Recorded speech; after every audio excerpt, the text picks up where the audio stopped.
بسم اللہ الرحمن الرحیم۔ جان ستمگر، اذا قلم فروا خالد۔ قسط نمبر 13۔ سر یہ کس کی ہے؟ اقرا کے منہ سے بے ساختہ نکلا، مگر شاویز کے غصے کے ڈر سے فوراً ہونٹ دانتوں تلے دبا گئی۔ میری ہے۔ حازم کی نظر پڑنے سے پہلے ہی شاویز جھک کر پائل اٹھاتا ان تینوں کو سوالیہ نگاہوں سے گھورتے ہوئے بولا، جس پر وہ تینوں ہی گڑبڑا گئے تھے، جبکہ حازم ناسمجھی سے ان کی جانب دیکھ رہا تھا۔ شاویز کی مٹھی میں دبی پائل وہ نہیں دیکھ پایا تھا۔ سر یہ آپ پہنتے ہیں؟ شاویز نے آج تک ان میں سے کبھی کوئی مذاق نہیں کیا تھا، اس لیے وہ سب منہ اور آنکھیں پھاڑے شاویز کو گھور رہے تھے۔ ہاں میں پہنتا ہوں، کوئی پرابلم ہے کیا؟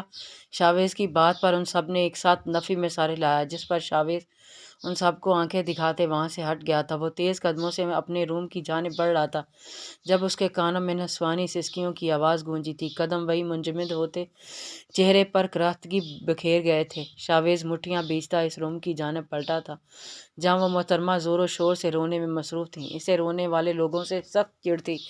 آنسو بہاتے لوگ اسے بہت برے لگتے تھے۔ وہ اس لڑکی کی تو ویسے بھی اسے کوئی بات پسند نہیں تھی۔ شاویز کے بھاری بوٹوں کی چاپ پر پری نے سیم کا چہرہ اوپر اٹھایا۔ دروازے کے بیچوں بیچ کھڑا شاویز سکندر کو دیکھ اس کی سسکیوں کو خود بخود ہی بریک لگ گئی تھی، مگر کوشش کے باوجود آنکھوں سے وافر مقدار میں امنڈ آنے والے سیلاب نہیں روک پائی تھی۔ وہ کس بات کا ماتم منا رہی ہو تم؟ وہ ابھی مرا نہیں ہے تمہارا وہ فینسی، ابھی میں نے اسے کچھ وقت کی مہلت دی ہے۔ یہ رونا دھونا کا ڈرامہ تب تک کرنا جب میری چلائی گولی اس کے سینے کے آر پار ہوگی۔ شاویز کے دھمکی آمیز انداز پر دیوار کے سہارے اس سے سہمی کھڑی پریسے نے اپنی گول گول آنکھیں مزید چھوٹی کرتے ہوئے اسے گھورنے کی ناکام کوشش کی تھی۔ انہوں نے کیا بگاڑا ہے آپ کا؟ کیوں ایسے ہی بے قصور لوگوں کی جان لیتے پھر رہے ہیں آپ؟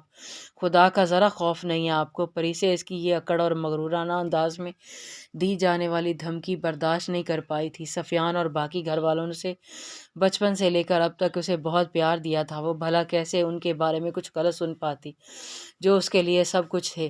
مگر وہیں شاویز سکندر کو اس کے یہ الفاظ اور انداز ہضم نہیں ہو پایا تھا۔ اس نے لال ہوتی وحشت ناک آنکھوں سے پریسے کو گھورتے ہوئے اس کی جانب قدم بڑھائے تھے۔ اسے اپنے قریب آتا دیکھ کر پریسے کی خوف کے مارے جان آدھی نکل گئی۔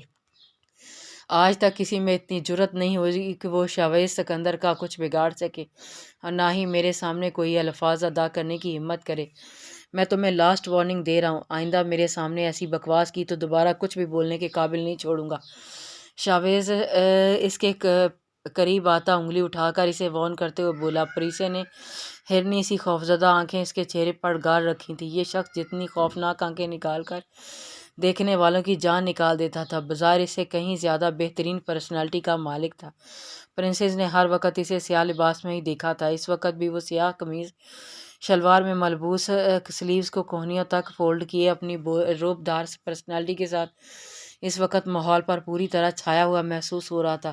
کثراتی مضبوط شانے، چوڑے سینہ، کشادہ پیشانی پر پرچھائیاں رہنے والی انگنت سلوٹیں، بھیجے جبڑے اور کنپٹی کی ابری رگیں۔ پریسے نے اس شخص کو ہر وقت غصے سے دھاڑتے ہی دیکھا تھا۔ شاید اس شخص کو نرمی سے بات کرنا یا ہنسنا مسکرانا نہیں آتا تھا۔ مجھے اغوا کیوں کیا؟ پریسے کو بے اختیار اس کی گھورتی ہوئی آنکھوں سے گھبراہٹ ہوئی تھی۔ کسی کو سبق سکھانے کے لیے؟ شاویز سگریٹ سلگاتے ہوئے پلٹا تھا تو انہیں اغوا کرنے کی ہمت نہیں تھی جو ایک کمزور لڑکی پر ہاتھ ڈالا۔ پریسے سے جتنا خوف کھاتی تھی، زبان بھی اسی سے چلاتی تھی۔ یہ کمزور تو تم خود کو کمزور سمجھتی ہو؟ شاویز اس کا مذاق بناتے ہوئے تنزیہ بولا تھا۔ ان لوگوں کو بھی ان کے انجام تک بہت جلد پہنچا دوں گا تمہاری آنکھوں کے سامنے۔ شاویز اس کی جانب آگ اگلتی نگاہوں سے دیکھتا باہر کی جانب بڑھا تھا۔ مجھے کھانا کھانا ہے۔ پریسے جس سے بھوک برداشت کرنا ناممکن سی بات تھی، شاویز کو باہر جاتا دیکھ جلدی سے بول اٹھی تھی۔ اس کی اس فرمائش پر شاویز نے پلٹ کر اسے جن نگاہوں سے گھورا تھا وہ سہم کر نگاہیں جھکا گئی تھی۔ پنک کلر کے خوبصورت سے ڈریس کا دوپٹہ شانوں پر پھیلائے کیچر سے جھانکتے، گلابی گالوں سے ٹکراتے بالوں کو بار بار کان کے پیچھے اڑستی وہ نازک سی دوشیزہ بلیک بیٹس کا ضبط آزما رہی تھی۔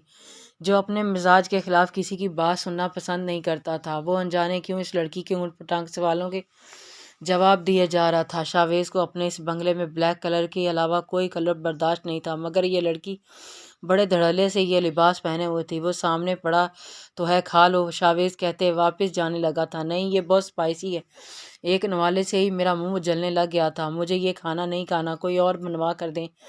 پریسے کی اس فرمائش پر شاویز کا خون کھول اٹھا تھا۔ یہ شخص جتنا اسے خود سے ڈرانے، خود سے بدظن کرنے کی کوشش کر رہا تھا، وہ اتنا اس کے ساتھ کمفرٹیبل ہو رہی تھی۔ دیکھو لڑکی، یہ نہ تمہارا افندی پیلس ہے اور نہ ہی کوئی 5 اسٹار ہوٹل، اسی لیے جو دیا ہے وہ چپ چاپ کر کے کھا لو اور پھر ایسے ہی رہو۔ شاویز نے اسے مخصوص سرد اور بے لچک انداز میں کہتے اسے خاموش کروا دیا تھا، مگر ابھی اس کی بات ختم ہی ہوئی تھی کہ پریسے آنسو بہاتی وہیں زمین پر بیٹھتی چلی گئی تھی۔ شاویز نے غصے سے مٹھیاں بیچ لی تھیں۔ آخر کیا تھی یہ لڑکی؟ اب یہ کیا نیا ڈرامہ ہے؟ شاویز اس کے سر پر پہنچتا دھاڑا تھا، جو گود میں سر رکھے گھٹنوں کے گرد بازو لپیٹے رونے کی تیاری بیٹھی تھی۔ مجھے بہت بھوک لگی ہے، اگر یہ اتنا اسپائسی کھانا کھایا تو بے ہوش ہونا میں نے، اور اگر نہ کھایا تو بھوک کی وجہ سے۔ پریسے نے موٹے موٹے آنسو گراتے شاویز سکندر کو زچ کر کے رکھ دیا تھا۔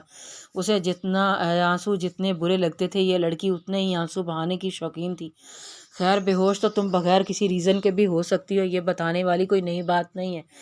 وہ اس پر ایک خونکار نگاہ ڈالتا وہاں سے نکل گیا تھا، جبکہ اس کے جاتے ہی پریسے کے چہرے پر شریر مسکراہٹ بکھر گئی تھی۔ اس جیسی ذہین لڑکی چند ہی ملاقاتوں میں اتنا تو سمجھ گئی تھی کہ یہ شخص اسے مارنا تو نہیں چاہتا، اور یہ اگر کسی چیز سے ڈرتا تھا تو وہ ایموشنلز تھے۔ اسے اگر کسی بات سے کمزور کیا جا سکتا تھا تو وہ تھے جذبات اور احساسات۔ غصہ کرنے سے یہ شخص ڈبل غصہ کرتا تھا، مگر رونے دینے سے وہ اور بھی زیادہ چڑھتا تھا۔ یہی بات پریسے کو مزہ دے گئی تھی۔ اب اسے اتنا زچ کرنے والی تھی، وہ خود ہی اسے جان چھڑوانے کے لیے اسے واپس چھوڑ آتا۔ شاویز کے جاتے ہی وہ آنسو صاف کرتی صوفے پر جا کر بیٹھ گئی تھی۔ جس شاہانہ انداز میں اسے وہاں رکھا گیا تھا، کسی اغوا شدہ انسان کو ایسا کبھی نہیں رکھا گیا تھا۔ گنڈا موالی کہیں کا، بڑا یا دھمکانے والا۔ اب دگنی کا ناچ نچا دیا تو میرا نام بھی پریسے افندی نہیں۔ پریسے شاویز سکندر کا لال چہرہ یاد کرتی مزے سے بولی تھی۔ میروس نے دکھتے سر کے ساتھ بمشکل آنکھیں کھولتے نیم تاریک کمرے کی جانب دیکھا۔ درمیانے سائز کا کمرہ، جہاں صرف ضرورت کا سامان ہی موجود تھا۔ بیچوں بیچ رکھا بیڈ پر وہ کمبل میں لیٹی سو رہی تھی۔ اس کے علاوہ کمرے میں کوئی بھی موجود نہیں تھا۔ وہ اپنے اوپر سے کمبل ہٹاتی ایک جھٹکے سے بیڈ سے اترتی دروازے کی جانب بڑھی تھی۔ اس کا حلیہ ابھی بھی بالکل ویسا ہی تھا جیسا بے ہوش ہونے سے پہلے تھا، مگر نیم تاریک کمرے میں وہ یہ اندازہ نہیں لگا پائی تھی کہ باہر اس وقت کیا ٹائم ہے۔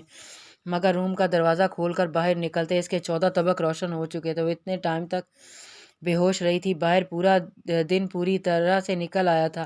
میں اتنا ٹائم کیسے سوتی رہی؟ وہ کل رات اچانک مجھے کیا ہوا تھا؟ میں کہاں ہوں اس وقت؟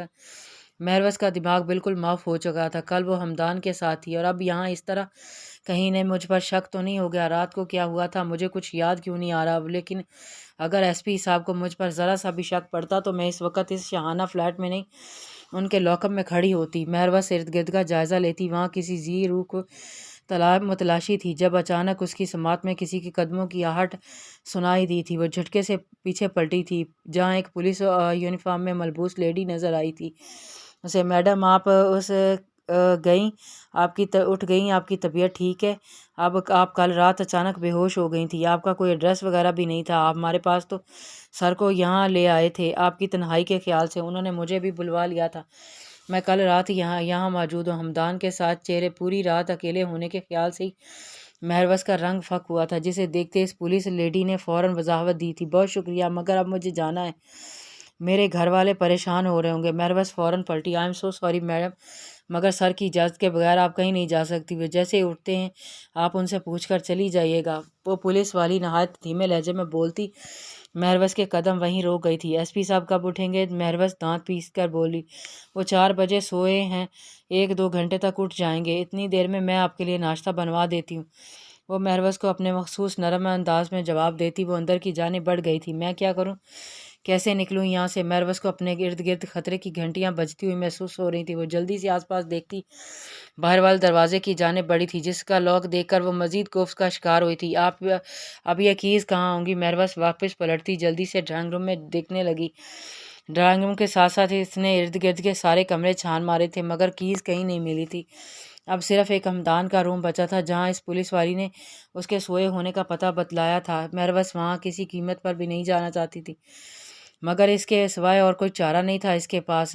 گہری سانس ہوا میں خارج کرتے ہوئے دھیرے سے دروازہ دھکیلتی اندر داخل ہوئی۔ 0 پاور بلب کی روشنی میں پورے کمرے میں پھیلی ہوئی تھی۔ بیڈ پر سوئے ہمدان کو دیکھ کر اس کا دل زور سے دھڑکا تھا۔ اگر وہ جاگ جاتا تو یہ سوچ کر ہی میروس نے جھجری لی تھی، اس وقت یہاں سے نکلنا اس کے لیے سب سے زیادہ ضروری تھا۔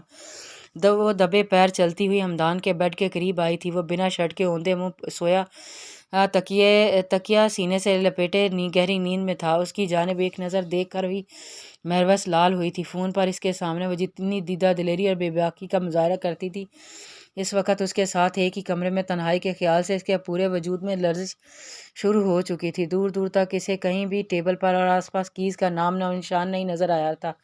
اب میں کیا کروں یا اللہ جی پلیز مدد کر دیں، میروس دل ہی دل میں اپنے رب کو یاد کرتی واپس پلٹ ہی رہی تھی جب اس کی نظر ہمدان کے تکیے کے نیچے سے ذرا سی دکھائی دیتی چابی پر پڑی۔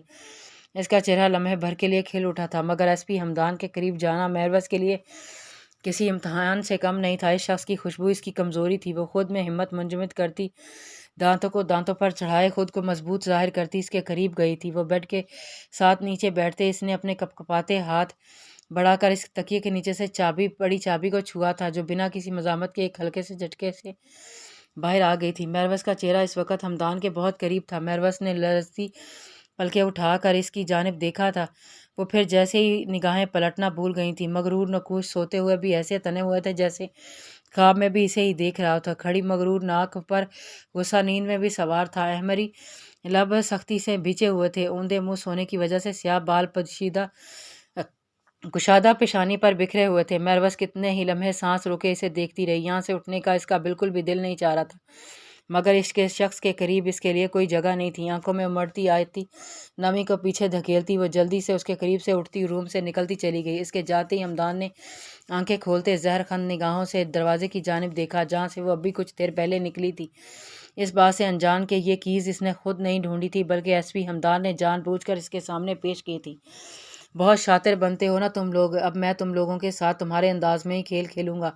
اس بار میرا وار سے بچ نکلنا ناممکن ہوگا۔ تم لوگوں کے لیے محبت کرتی ہو نا تم مجھ سے، اسی محبت کو تمہاری زندگی کا سب سے بڑا پچھتاوا بنا دوں گا میں۔ ہمدان بیڈ سے اٹھتا کھڑکی میں آن کھڑا ہوا تھا، جہاں وہ اس تیز تیز قدموں سے روڈ کی جانب جاتی نظر آئی تھی۔ ہبا بہت خراب موڈ کے ساتھ گھر میں داخل ہوئی تھی۔ کل سے وہ ایسے ہی چچڑی ہوئی پڑی تھی۔ اس بلیک سٹارز کے پکڑنے میں ناکامی اور اس سے ہونے والے ٹکراؤ نے اسے اچھا خاصا تپایا ہوا تھا، مگر آج وہ اپنی ایک خفیہ ٹیم تیار کر چکی تھی، جو اب حازم کے اس کے قریب آتے ہی اسے گرفتار کرنے کے لیے فل ٹائم تیار تھی۔ اس ٹیم نے پوری رات طرح اس کے گھر کے اندر اور باہر پہرا دینا تھا۔ اب کی بار وہ اس شاطر انسان کو کسی قیمت پر بچ کر نکلنے نہیں دینا چاہتی تھی۔ گھر کے ڈرائنگ روم میں قدم رکھتے ہی اتنی ساری خواتین کو وہاں بیٹھا دیکھ کر ٹھٹری تھی۔ اس نے اپنی ماما کو عورتوں میں مصروف دیکھا، صبا کو اشارے سے قریب بلایا۔ یہ سب کیا ہو رہا ہے؟ یہ اتنی ساری عورتیں ہمارے گھر کیوں آئی ہیں؟ ہبا نے سوالیہ نگاہوں سے صبا کو گھورا تھا۔ وہ آج بھائی کی برسی ہیں تو صبا کے باقی الفاظ منہ میں ہی رہ گئے تھے جب ہبا اسے دور دھکیلتی غصے سے پاگل ہوتی نجمہ بیگم کی جانب بڑھی تھی۔ ماما کیا ہے یہ سب؟ آپ ایک زندہ شخص کی برسی کیسے کر سکتی ہیں؟ ہبا بری طرح سے روتی بنا وہاں بیٹھی عورتوں کا لحاظ کیے بغیر چلائی تھی۔ نجمہ بیگم کو بالکل بھی اندازہ نہیں تھا کہ آج وہ جلدی گھر واپس آ جائے گی۔ ہبا میری جان آپ روم میں جاؤ، میں آپ سے نجمہ بیگم نے اسے سنبھالنا چاہا تھا، جس کا دل پر گہری چوٹ آئی تھی یہ سب دیکھ کر۔ میرا شوہر زندہ ہے ماما، کسی کے لیے بھی کہہ دینا۔ یہ آپ کیسے یقین کر سکتی ہیں وہ مر گئے ہیں؟ آپ لوگوں کو ذرا سا بھی خوف محسوس نہیں ہوتا ایک زندہ انسان کے بارے میں یہ سب کہتے اور کرتے ہوئے؟ میں اس سب کے لیے آپ کو کبھی معاف نہیں کروں گی، کبھی نہیں۔ ہبا بری طرح سے روتی ان سب سے اپنا آپ چھڑواتی روم کی جانب بڑھ گئی تھی۔ کنٹینیو جاری ہے۔